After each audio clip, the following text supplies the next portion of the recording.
হায় হায় হায় রে, কি সর্বনাশ! ঘরের টাকা দিয়ে সদাই করে নিয়ে এসে তিন গায়ের মানুষদের খাইয়ে দিচ্ছি। আমার মতো আর কি কেউ আছে এ গায়ে? তারপরও যদি মানুষজন বুঝতো।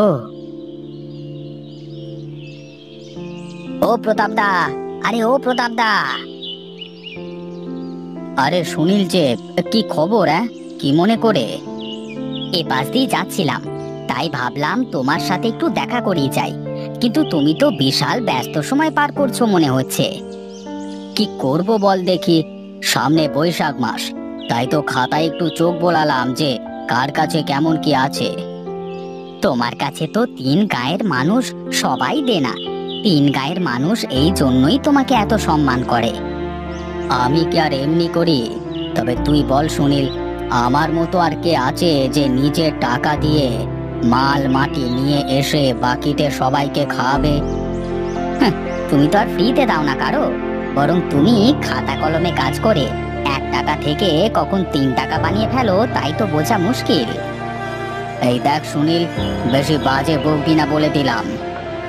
আমি বাজে বকি না প্রতাপদা, এগুলো তিন গায়ের লোক বলা বলি করে। আর হ্যাঁ, তুমি যে জোর জবরদস্তি করে মানুষের কাছ থেকে জমি জমা লিখে নাও, তারা কি তা মনে রাখে? এই রাখতো সব, কে কি বললো কে কি করলো তাতে আমার কিচ্ছু যায় আসে না। আর তোর কাছ থেকে এসব আমি শুনছি কেন?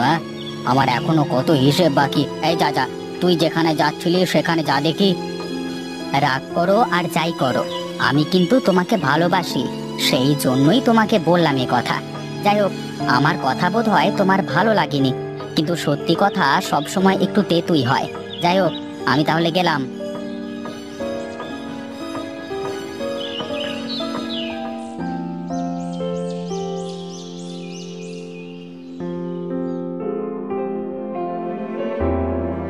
গিন্নিমা, গিন্নিমা,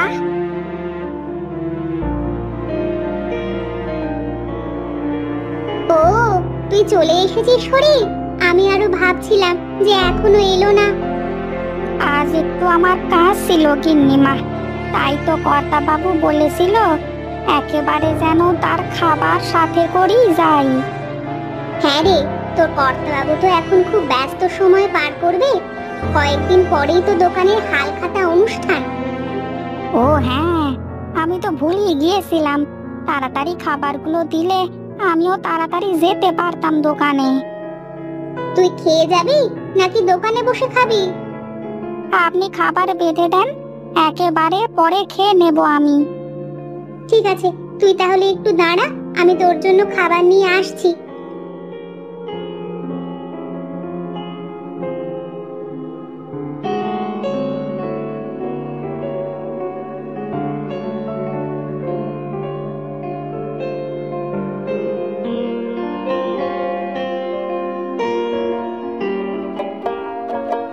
আরে বিনোদ যে, তা কি খবর তোর শুনি?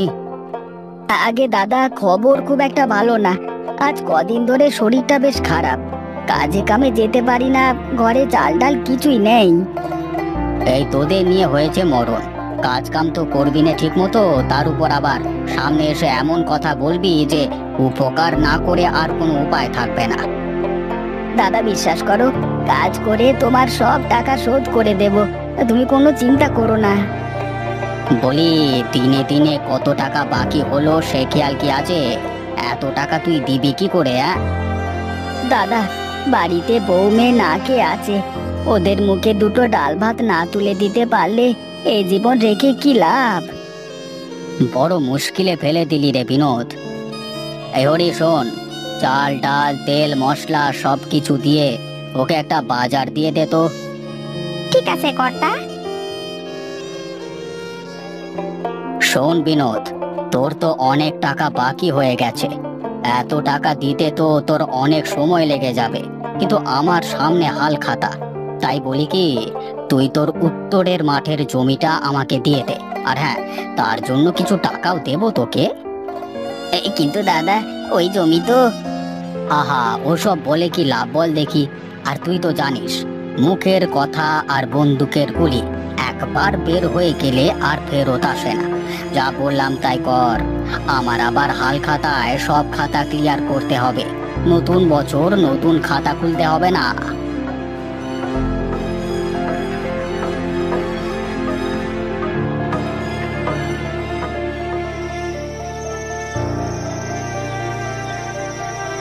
আচ্ছা, তোমাকে না কত করে বলেছি এসব হিসাব নিকাশ তুমি তোমার দোকানেই রেখে আসবা, আমার সামনে এসব নিয়ে আসবে না।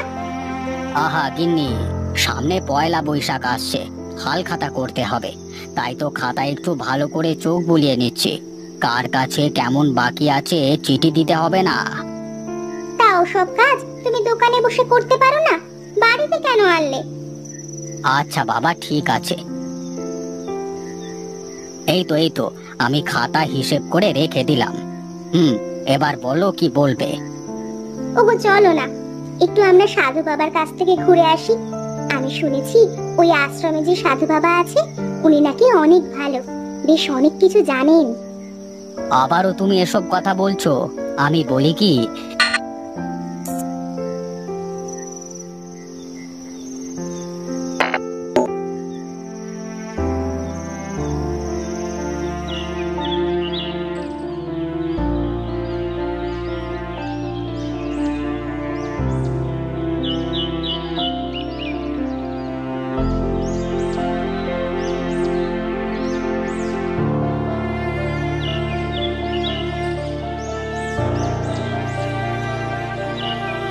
ওই তো, ওই যে সাধু বাবা, চলো আমরা ওনার সামনে যাই।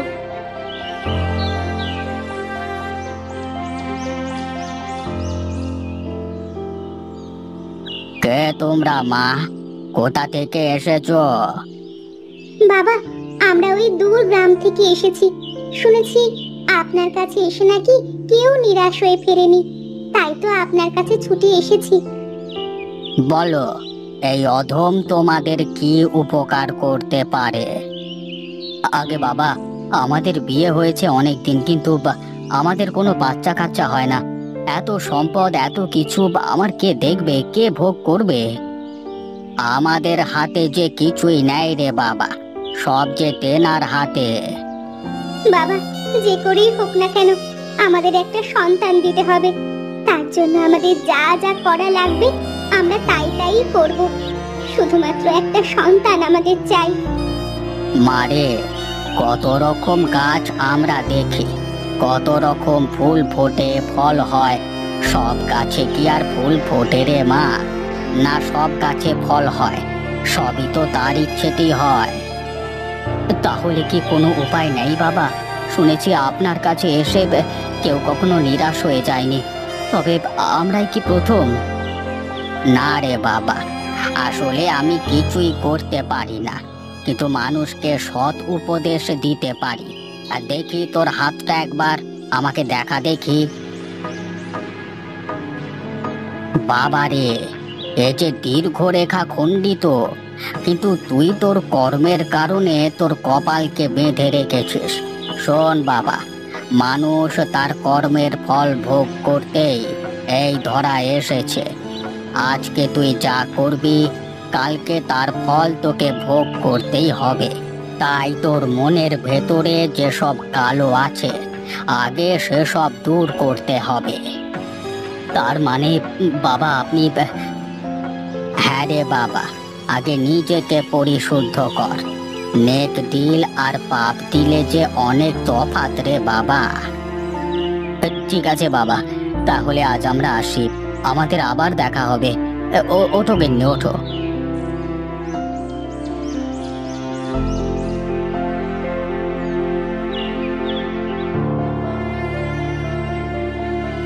কর্তা, আমার তো কিছুই মাথায় ঢুকছে না। এবার সবাইকে যার যার সঠিক হিসেব আবার সাথে করে নিমন্ত্রণ দিচ্ছেন। এত টাকা পয়সা দিয়ে কি হবে রে হরি? আমার যদি খাওয়ার লোকই না থাকে। আজকে আপনার কথা শুনে আমার সত্যি খুব ভালো লাগছে বাবু। আর হ্যাঁ শোন হরি, কালকে তুই গিয়ে সবার জমির কাগজ সবাইকে ফিরিয়ে দিয়ে আসবি। আমার কি নিজের জমি জাতি কম আছে নাকি? অন্যের জিনিস দিয়ে কি করব? ঠিক আছে বাবু, আপনি যা বলেন।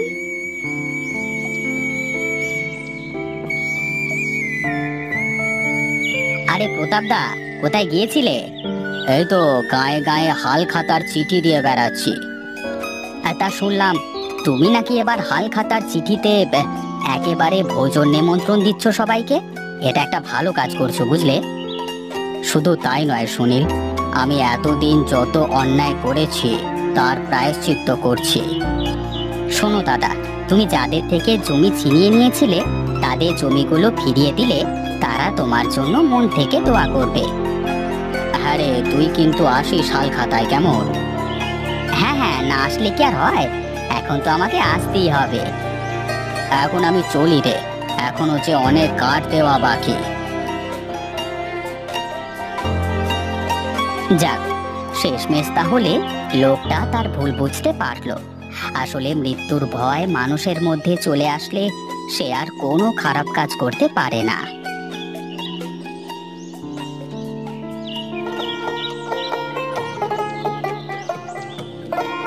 কি হে বিনোদ, তুমি কি তোমার সব কাগজপত্র ঠিকঠাক মতো ফিরে পেয়েছো? হ্যাঁ দাদা, ঠিকঠাক পেয়েছি। আপনাকে যে কি বলে ধন্যবাদ জানাবো, আপনি মানুষ না, আপনি দেবতা। এই না না না, আমি সামান্য মানুষ। জানি না জীবনে কত পাপ করেছি, কত মানুষকে কষ্ট দিয়েছি। ছোট মুখে বড় কথা দাদা, অনুতপ্ত অনুশোচনায় নাকি আত্মশুদ্ধি ঘটে। আপনার জন্য 3 গাঁয়ের সব লোক দোয়া করবে, আপনার দোকানের জন্য দোয়া করবে, আপনার পরিবারের জন্য দোয়া করবে। হ্যাঁ হ্যাঁ, ঠিক আছে ঠিক আছে, যাও ওখানে গিয়ে পেট ভরে খেয়ে নাও, তারপর যেও, কেমন?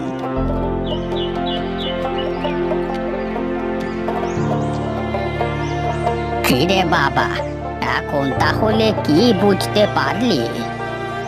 বাবা, আমি আসলে কোনো কিছু বিশ্বাস করতাম না। সব সময় শুধু মানুষের সাথে খারাপ কিছু করবার কথা ভাবতাম, কিন্তু এখন আমি আরো সব ভাবি না। এখন শুধু পরমেশ্বর সেবা করতে চাই। নেক দিলে সৃষ্টিকর্তার কাছে কিছু চাইলে সে যে কখনো ফিরিয়ে দেয় না, তার কাছে যে অগাধ ভান্ডার আছে। বাবা, আমি মা হতে চলেছি। জানি না কেমনে কি হয়েছে, কিন্তু আমি জানি এই সব কিছু আপনার কাছে আসার পরই সম্ভব হয়েছে। শোন রে মা, মানুষ পৃথিবীতে তার কর্মফল ভোগ করবেই। তাই তো সব সময় পরমেশ্বরের সেবায় নিজেকে নিয়োজিত রাখতে হবে। ভবধরণীতে তিনি একমাত্র লালনকারী। আমাদের আশীর্বাদ করুন বাবা, আর আমাদের সন্তানের জন্য। শোন বাবা, এখন ঠিক যেভাবে তুই তোর দোকান সংসার দেখছিস সেভাবেই দেখতে থাকিস। বাবা, 3 গাঁয়ের মানুষ আমাকে এখন তাদের প্রার্থনাতে রাখে। আমিও এখন তাদের সাথে কোনো রকম ছলচাতুরি করি না। বেশ, এবার তাহলে তোরা যা, আশীর্বাদ করি সুখী হও মা।